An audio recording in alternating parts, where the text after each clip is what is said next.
Hello, Leo, Sun, Moon Rising, and Venus signs. Kamusta kayo? Sana po'y nasa mabuti kayong kalagayan. Welcome back po sa Star Tarot. Kung bago kayo rito, welcome din kayo. Thank you sa inyong support. I truly appreciate it. God bless you all. Leo, pauna mensahe ninyo number 6, contract. Ayan, so meron siguro kayong pipirmahan mga kontrata. Sa ngayon, maaaring yung mga kontrata na yan, renta siguro, nagra-rent siguro kayo ng place, nagra-renta kayo ng sasakyan, maaaring ganon, or siguro job offer to, no, na job contract na yung pipirmahan ninyo ngayon. Posible din, Leo, na marriage contract ito. Baka ang iba sa inyo magpapakasal na, hindi ba? Or it could be kontrata then between you and a business partner. Probably, ganun din ang sitwasyon. So we have number 7, community. Ayan, so you are very lucky dito, Leo, kasi you are surrounded with the community of friends or community of mga kapitbahay siguro ninyo or kaopisina na very supportive of you, no? So this is really beautiful kasi kung ano man yung ang tawag dito, kung ano man yung kailangan ninyo, maaring lagi kang may naaasahan, ano, sa kanila, yung ganon. Possible din na meron ditong pag ang tawag dito, party, maaring meron ding reunion dito na dadaluhan kayo.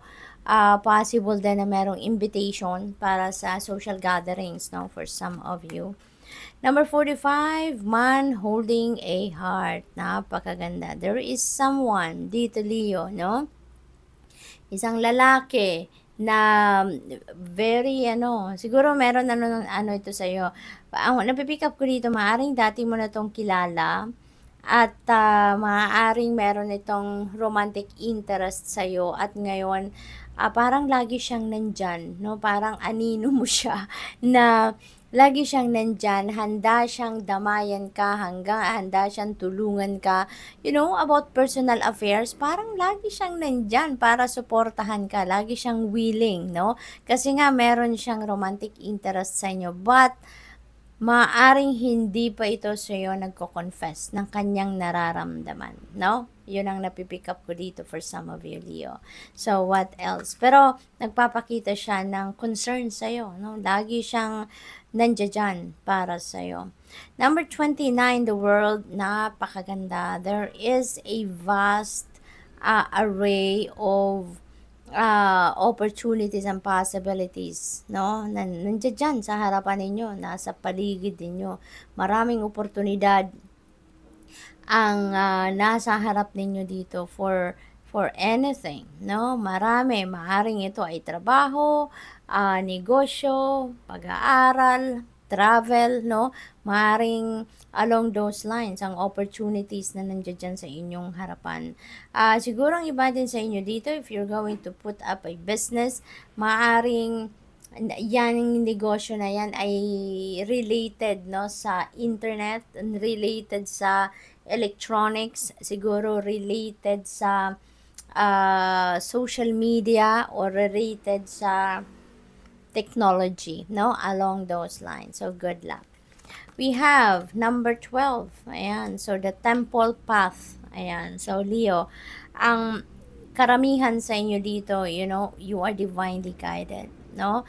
At saka, parang napakalakas ninyo sa spirit realm, no?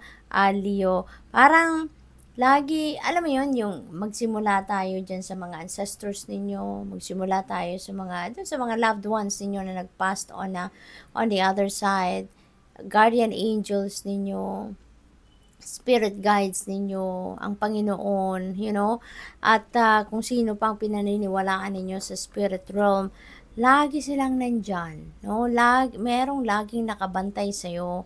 Kaya parang ang lakas-lakas ninyo sa kanila, no? Parang yung veil between you and the spirit realm is sobrang nipis, Kasi lagi silang nakabantay sa'yo. You're always guided, protected, guarded, no?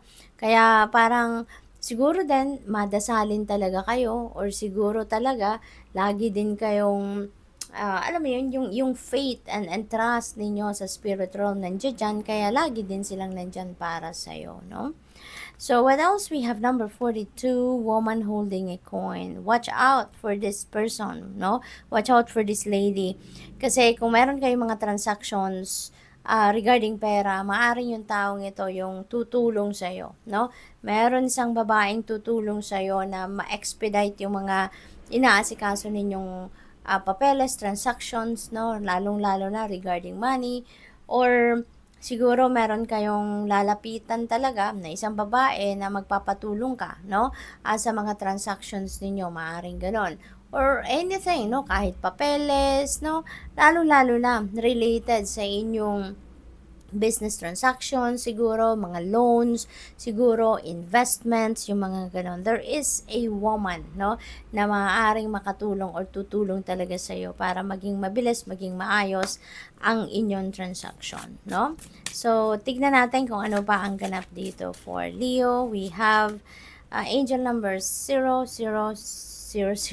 Ayan. So, kailangan ninyo magpahinga, Leo, no? Kailangan ninyong mag-reset dito. You need to relax. Kailangan mong mag-replenish ng lost energy. Kasi siguro meron kang ano dito meron kang gagawin muli, no? Kasi meron kang ma-accomplish. You are having that success. Meron kang tagumpay, meron kang victory. Kaya after that, magsisimula ka ng bagong chapter sa buhay ninyo, hindi ba?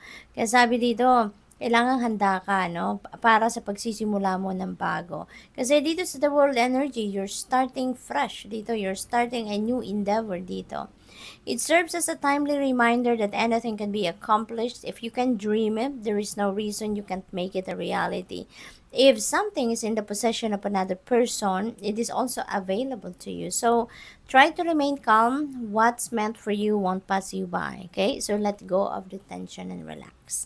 So, Leo, that's all I have for you for today. Thank you for watching. Love and light. Namaste.